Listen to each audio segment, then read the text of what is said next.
దశకు చేరింది యుద్ధం. ఇజ్రాయెల్కు వ్యతిరేకంగా ఇస్లామిక్ దేశాలన్నీ కూడా ఏకమవుతున్నాయి. అయితే నాటో దేశాల్లోని ఇజ్రాయెల్పై కూడా వ్యతిరేకత పెరుగుతోంది. ఇరాన్కి రహస్యంగా సాయం చేస్తున్నాయి ఈ నాటో కంట్రీ టర్కీ. అయితే ఇరాన్ చేతుల్లో ఇజ్రాయెల్ వెదర్ డేటా కూడా చేరింది. ఇరాన్ చేతిలోకి ఇజ్రాయెల్ వెదర్ డేటా చేరడంతో వెదర్ డేటా లీక్ చేశారంటూ టర్కీపై కూడా ఆరోపణలు పడుతున్నాయి. ఈ డాటా ఆధారితంగా అంతకు మునిపే ఇరాన్కి వెదర్ డాటా చేరక మునిపే ఇజ్రాయెల్ కొంత మిలిటరీ ఆపరేషన్స్ని ప్లాన్ చేసుకుంది. అయితే ఇప్పుడు ఆ డాటా లీక్ అవడంతో ఇజ్రాయెల్ డాటా మొత్తం కూడా ఇరాన్ చేతిలో ఉన్న కారణంగా ఇరాన్ ఇజ్రాయెల్కి సంబంధించినటువంటి ఆ వెదర్ డాటా ఆధారితంగా వారు చేసుకున్నటువంటి ప్లాన్కి, మిలిటరీ ఆపరేషనల్ ప్లాన్కి ఇరాన్ మరొక కౌంటర్ ప్లాన్ కూడా రెడీ చేస్తోంది. సో ఇరాన్కు ఇస్కందర్ మిసైల్ల వ్యవస్థని పంపింది రష్యా. న్యూక్లియర్ వార్ హెడ్స్ని మోసుకెళ్లగలిగేటువంటి ఇస్కందర్ మిసైల్స్ని రష్యా ఇరాన్కి లాంచ్ చేసింది. అయితే భయపెడుతున్నటువంటి ఇరాన్ వైమానిక విన్యాసాలు కూడా అక్కడ దర్శనమిస్తున్నాయి. మరోవైపు గాజాలో కూడా ఇంకా మృత్యుఘోష ఆగలేదు. ఇజ్రాయెల్ ఇంకా కూడా గాజాపై భీకరంగా దాడులు చేస్తూనే ఉంది. ఏ క్షణమున ఎటువైపు నుంచి ఏ మిసైల్ వచ్చి పడుతుందో అర్థం కాని పరిస్థితిలో గాజా ప్రజానికం ఉక్కిరి బిక్కురుమంటూ ఎదురు చూస్తున్నారు, సహాయం కోసం ఎదురు చూస్తున్నారు. అయితే ఇరాన్ ఇజ్రాయెల్పై దాడికి సిద్ధమవుతున్నట్టుగానే కనబడుతోంది.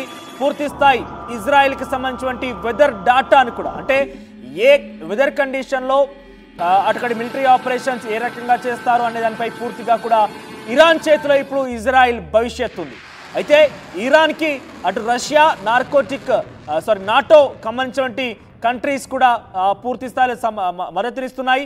ఇస్లామిక్ దేశాలు కూడా ఇజ్రాయెల్పై పగ పెంచుకుంటున్నాయి. ఈ నేపథ్యంలో ఇజ్రాయెల్పై ఇరాన్ కనుక విరుచుకుపడితే ఏం జరుగుతుందోనన్న ఒక భయాందోళన కూడా వ్యక్తమవుతోంది. ఇక 10 నెలల్లోనే 40,000 మందికి పైగా గాజాలో మృతి చెందారు. గాజాపై ఇజ్రాయెల్ దాడి చేస్తోంది. సో శవాలన్నీ కూడా పూడ్చడానికి కూడా స్థలం లేని పరిస్థితి నెలకొంది. గాజాలో అత్యధిక సంఖ్యలో చిన్నారుల మృతిపై ప్రపంచవ్యాప్తంగా ఆందోళన వ్యక్తమవుతోంది. సో ఒకవైపు గాజాపై ఇజ్రాయెల్ దాడి చేస్తోంది. గాజాపై ఇజ్రాయెల్ చేస్తున్న దాడిలో ఇప్పటివరకు 40,000 మందికి పైగా మృతి చెందినట్టు తెలుస్తోంది. గాజాపై ఇజ్రాయెల్ చేస్తున్నటువంటి ఆ భీకర దాడికి అక్కడ శవాలను కూడా పూడ్చేటువంటి స్థలం లేకుండా పోయింది. ఏ క్షణమున ఏ వైపు నుంచి ఏ మిసైల్ తమ వైపు దూసుకు వస్తుందో, తమ ప్రాణాలు ఎక్కడ గాల్లో కలుస్తాయంటూ కూడా గాజాలోని ప్రజానికం ఉక్కిరి బిక్కిరిమంటూ వారంతా కూడా హాహాకారాలు చేస్తున్నారు. మరోవైపు ఇటు ఇస్లామిక్ దేశాలన్నీ కూడా ఇజ్రాయెల్కి వ్యతిరేకంగా జత కడుతున్నాయి, ఏకమవుతున్నాయి. నాటో కంట్రీగా ఉన్నటువంటి టర్కీ కూడా ఇజ్రాయెల్కి సంబంధించిన వెదర్ కండిషన్స్ డాటాని, అక్కడ మిలిటరీ ప్లాన్ని పూర్తిగా కూడా ఇరాన్ చేతికిచ్చింది. ఇప్పుడు ఇరాన్ ఏమో ఇజ్రాయెల్ ప్లాన్ చేసినటువంటి ఆ వెదర్ కండిషన్స్లో ఏ వెదర్ కండిషన్లో ఏ రకంగా మిలిటరీ రియాక్ట్ కావాలి, ఏ రకంగా దాడి చేయాలనే విషయాన్ని పూర్తిగా ఇరాన్ చేజిక్కించుకుంది. ఇజ్రాయెల్ ప్లాన్ని పూర్తిగా కూడా నీలమట్టం చేసి కౌంటర్ ప్లాన్ చేసే రకంగా ఇరాన్ కూడా ప్లాన్ చేస్తోంది. ఈ రకంగా కొనసాగుతున్న నేపథ్యంలో ఇరాన్కి రష్యా మద్దతు కనబడుతోంది, నాటో కంట్రీస్ మద్దతు కనబడుతోంది.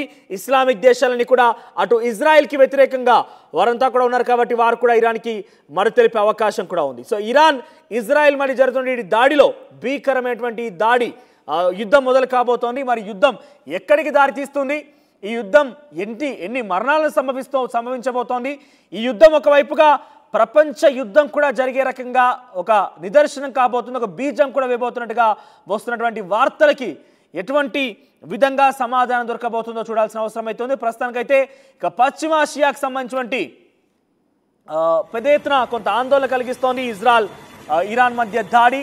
ఏ క్షణమైనా మొదలు కావచ్చు, ఏ క్షణమైనా ఇరాన్ ఇజ్రాయెల్పై విరుచుకుపడవచ్చు. ఇజ్రాయెల్ కూడా అదే స్థాయిలో రియాక్ట్ అయ్యే అవకాశం ఉంది. అమెరికా పూర్తి స్థాయిలో ఇజ్రాయెల్కి మద్దతుగా ఉంది కాబట్టి వారు కూడా టెక్నాలజీలో పూర్తి అప్గ్రేడ్గానే ఉన్నారు. ఇరాన్తో పోలిస్తే ఇజ్రాయెల్ చాలా చిన్న దేశం అయినప్పటికీ టెక్నాలజీకి ప్రకారంగా మాత్రం అమెరికా మద్దతుతో ఇజ్రాయెల్ కూడా అన్ని రకాల వసతుల్ని, సదుపాయాల్ని సమకూర్చుకుంది. ఇరాన్ ఇజ్రాయెల్ మధ్య జరిగేటువంటి ఈ భీకర దాడిలో ఎటువంటి పరిస్థితులు తలెత్తబోతున్నాయి, ఎటువంటి విధంగా అక్కడ ప్రజానికం మొత్తం కూడా మరణాలు సంభవించే అవకాశం ఉంది, ప్రపంచ యుద్ధం జరగబోతుందనే మాటలో ఎంత మేర నిజం ఉంది, ఇవన్నీ కూడా తెలిసే అవకాశం ఉంది. త్వరలోనే ఇజ్రాయెల్ ఇరాన్ మధ్య యుద్ధం, భీకర యుద్ధం ప్రారంభం కాబోతోంది.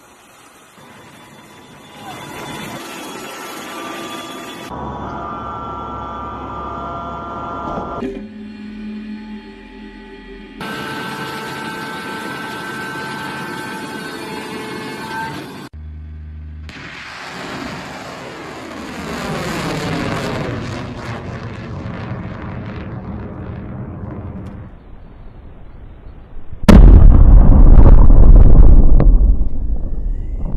ఈ యుద్ధం ఇప్పుడు మొదలైందేం కాదు. సుమారుగా 1948 నుంచి కూడా పలిస్తానీలు తమకు ప్రత్యేక దేశం కావాలంటే కూడా వారు పోరాడుతూ ఉన్నారు. ఈ నేపథ్యంలోనే పలిస్తానీలు అంతా కలిసి గాజాలో తమ స్థావరాలు ఏర్పాటు చేసుకున్నారు. అయితే గాజాపై ప్రస్తుతం ఇజ్రాయెల్ దాడి చేస్తోంది. ఆ పలిస్తాన్లకు సంబంధించినటువంటి ఒక మూమెంట్ హమాస్ కూడా వారు ప్రారంభం చేసుకున్నారు. అయితే హమాస్ మొదటి నుంచి కూడా ఇజ్రాయిల్కి అంటే తమకు ప్రత్యేక దేశం కావాలంటూ పోరాడుతున్న నేపథ్యంలోనే గాజాలో అంతా స్థావరాలు ఏర్పరచుకున్నారు. గాజాలో నివాసం ఉంటున్నారు పలిస్తాన్ మొత్తం కూడా. అక్కడ వారంతా కూడా ఒక ప్రత్యేక దేశంగా ప్రకటించేసుకున్నారు కూడా. కానీ ఇక ప్రపంచవ్యాప్తంగా ఇతర దేశాలు కూడా దాన్ని ప్రత్యేక దేశంగా పరిగణించకపోయినప్పటికీ ప్రత్యేక దేశంగా వాళ్ళు ప్రకటించేసుకున్నారు. వారంతా కూడా గాజాలో నివాసం ఉంటున్నారు. ఒక రకంగా చెప్పాలంటే పలిస్తాన్లకు సంబంధించిన దేశ రాజధానిగా గాజాని వాళ్ళు ప్రకటించేసుకున్నారు. ఈ నేపథ్యంలో ఒక హమాస్ అంటూ మిలిటెంట్ గ్రూప్ ప్రారంభమైంది. హమాస్కి ఇజ్రాయెల్కి మధ్య ఒక భీకర యుద్ధం కూడా జరిగింది. హమాస్ అధ్యక్షుడిని ఇజ్రాయెల్ మట్టుపెట్టింది. హమాస్ సంబంధించిన ఒక ఆర్మీ అధికారిని ఇట మట్టుపెట్టేసింది ఇజ్రాయెల్. ఇక ఇజ్రాయెల్ నుంచి హమాస్ అధ్యక్షుడిని మట్టుపెట్టడంతో పాటుగా పలిస్తాన్లకు సంబంధించి కొంతమంది కూడా హెచ్చరికలు జారీ చేసింది. అయితే పలిస్తాన్ అధ్యక్షుడు అమెరికాను కూడా కోరాడు. ఇజ్రాయెల్ మీరు ఇస్తున్నటువంటి ప్రోత్సాహం కారణంగా మాపై పలుమారు దాడి చేస్తాను, మిమ్మల్ని భయభ్రాంతులకు గురి చేస్తాను, మరణాలకు కారణమవుతుందంటే కూడా పలిస్తానీ అధ్యక్షుడు అమెరికాను కోరారు. కానీ అమెరికా మాత్రం ఏమాత్రం వెనుదిరగకుండా ఇజ్రాయెల్కి పూర్తి మద్దతు ఇస్తూనే ఉంది.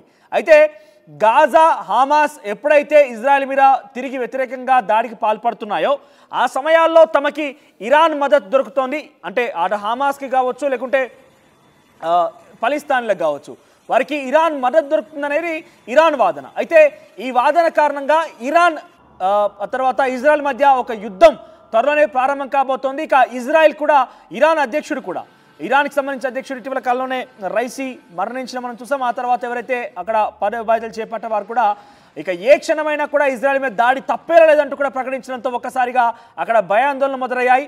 ఇక ఇజ్రాయెల్పై ఇరాన్ వ్యక్తిగతంగా ఎప్పుడు కూడా దాడికి దిగిన సందర్భాలు లేవు. ఇప్పుడు నేరుగా రెండు దేశాలు తలపడితే ఏ రకంగా ఉండబోతుంది. అయితే వాస్తవంగా ఒక్కసారి కనుక మీరు మ్యాప్స్లో కనుక చూస్తే ఇజ్రాయెల్ అనేది చాలా చిన్న దేశం. ఇరాన్తో పోలిస్తే ఇజ్రాయెల్ అనేది చాలా చిన్న దేశం.